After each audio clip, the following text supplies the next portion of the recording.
पर्यटक होत आहेत प्रसारित करीत आहोत ठळक मराठी बातम्या.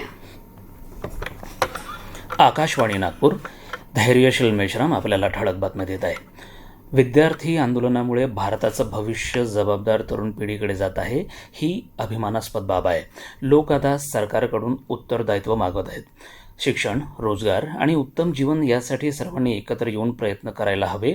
लोककल्याणासाठी सर्व समुदायाच्या लोकांनी एकत्र सरकारवर दबाव आणायला हवं, असं आवाहन ऑल इंडिया स्टुडंट्स असोसिएशनचे अध्यक्ष नेहा बोरा यांनी केलं. डॉक्टर वसंतराव देशपांडे सभागृह नागपूर इथं आज सायंकाळी विदर्भ छात्र संयुक्त समितीद्वारा आयोजित प्रतिकार हा कार्यक्रम पार पडला. त्यावेळी त्या बोलत होत्या. यावेळी जंतर मंतरच्या विद्यार्थी आंदोलनात सहभागी नागपूरच्या काही विद्यार्थ्यांनी आपले अनुभव व्यक्त केले.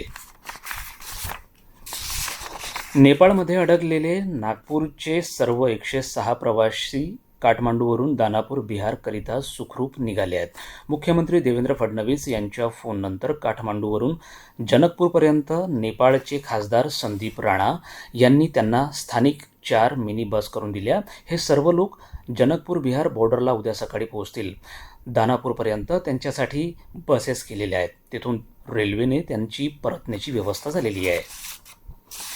कांद्याच्या वाढलेल्या दराच्या पार्श्वभूमीवर येत्या काही महिन्यात कांद्याची पुरेशी उपलब्धता सुनिश्चित करण्यासाठी आणि झालेली भाववाढ नियंत्रणात ठेवण्यासाठी केंद्र सरकारने राखीव साठ्यातून नियोजनपूर्वक आणि टप्प्याटप्प्याने कांदा बाजारात आणण्यास सुरुवात केली आहे. आगामी काळात देशांतर्गत मागणी पूर्ण करण्यासाठी कांद्यांची उपलब्धता समाधानकारक असेल, असं ग्राहक व्यवहार, अन्न आणि सार्वजनिक वितरण मंत्रालयाने सांगितलं आहे. गणेशोत्सव मंडळांनी अधिकृत वीज जोडणी घेऊन वीज सुरक्षेला प्राधान्य द्यावे, असे आवाहन महावितरणने केले आहे. मंडप आणि रोषणाई उभारताना वीज वाहिन्या, खांब आणि रोहित्रांपासून सुरक्षित अंतर ठेवावे, तसेच अनधिकृत हुक जोडणी टाळावी, असे आवाहन करण्यात आले आहे.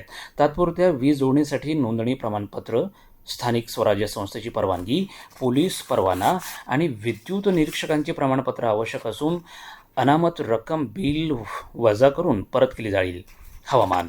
येत्या काही तासात विदर्भातील काही ठिकाणी तुरळक ठिकाणी हलका पाऊस पडण्याची शक्यता असून नागपूर, भंडारा, गडचिरोली, चंद्रपूर या जिल्ह्यांकरिता पावसाचा येलो अलर्ट नागपूरच्या प्रादेशिक हवामान केंद्राने जारी केला आहे. याबरोबर हे ठळक बातमीपत्र संपलं. यापुढील ठळक बातमीपत्र उद्या सकाळी 10:58 विविध भारतीवरून प्रसारित केलं जाईल. नमस्कार.